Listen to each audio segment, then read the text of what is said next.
اور ان سے دو شخصوں کا حال بیان کرو جن میں سے ایک کو ہم نے انگور کے 2 باغ عنایت کیے تھے اور ان کے گردا گرد کھجوروں کے درخت لگا دیے تھے اور ان کے درمیان کھیتی پیدا کر دی تھی. دونوں باغ کثرت سے پھل لاتے اور اس کی پیداوار میں کسی طرح کی کمی نہ ہوتی، اور دونوں میں ہم نے ایک نہر بھی جاری کر رکھی تھی،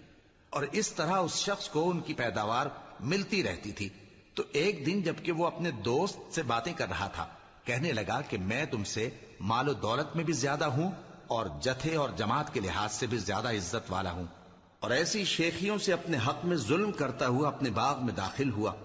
کہنے لگا کہ میں نہیں خیال کرتا کہ یہ باغ کبھی تباہ ہو،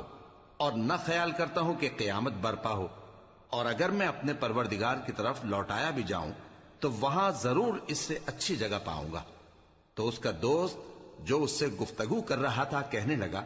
کہ کیا تم اس ذات سے کفر کرتے ہو جس نے تم کو مٹی سے پیدا کیا